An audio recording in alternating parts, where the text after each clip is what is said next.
dunia berada di ambang perubahan besar. Di tengah bayang-bayang invasi Rusia, Jerman merekrut puluhan ribu tentara baru.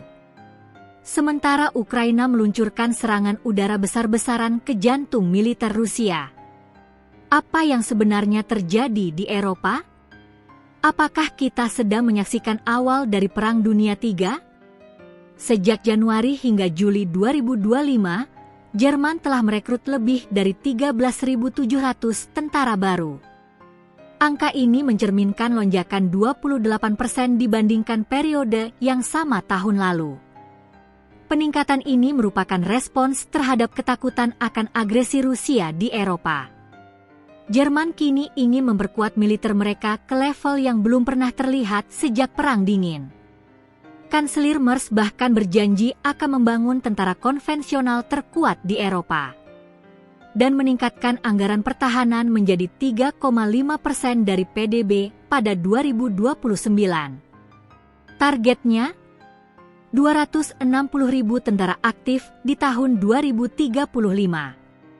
Namun upaya ini tidak mudah.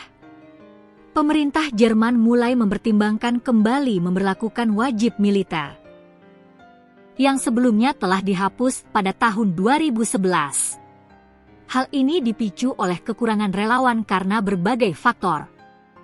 Populasi yang menua, pasar kerja yang ketat, dan menurunnya minat masyarakat terhadap dinas militer. Jika tren saat ini berlanjut, target 260.000 tentara tidak akan realistis tanpa wajib militer, ujarnya. Kremlin merespons kebijakan militer Jerman dengan kecaman keras. Juru bicara Dmitry Peskov menyebut langkah Eropa sebagai bentuk Rusofobia histeris dan menuduh NATO mengikuti jalur militerisasi sembrono. Tapi di sisi lain, Jerman dan negara-negara NATO menilai Rusia tetap menjadi ancaman serius.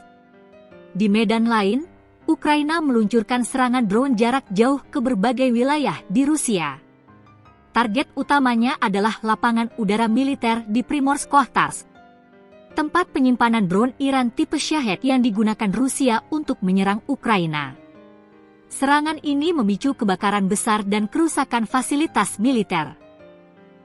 Tak hanya itu, Ukraina juga menyerang fasilitas industri militer Elektropribor di wilayah Penza. Pabrik ini diketahui memproduksi perangkat digital militer, sistem penerbangan, hingga kendaraan lapis baja. Serangan menyebabkan korban jiwa, 3 orang tewas dan 2 lainnya luka-luka, termasuk seorang wanita di Penza, lansia di Samara, dan penjaga industri di Rostov.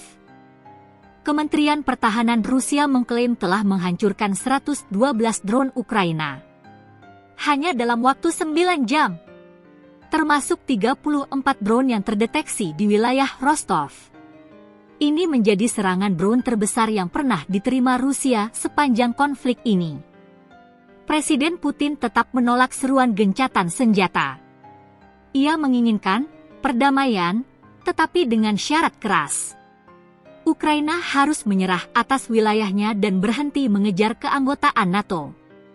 Di sisi lain, Presiden Zelensky justru kembali menyerukan pertemuan diplomatik. Bahkan menyebut bahwa Amerika telah mengusulkan perundingan langsung. Ketika Ukraina meningkatkan serangan ke dalam wilayah Rusia, dan Jerman memperluas kapasitas militernya secara agresif, satu pertanyaan muncul. Apakah Eropa sedang bersiap menghadapi perang besar melawan Rusia? Apa peran NATO? Apakah Amerika Serikat akan masuk lebih dalam? Dan bagaimana jika Rusia memutuskan membalas dengan senjata yang lebih besar? Dunia berada di persimpangan berbahaya. Ketika diplomasi gagal dan kekuatan militer dijadikan solusi utama, satu gesekan saja bisa memicu konflik global. Akankah Eropa terbakar lagi seperti abad ke-20? Atau masih ada ruang untuk menghentikan spiral kehancuran ini?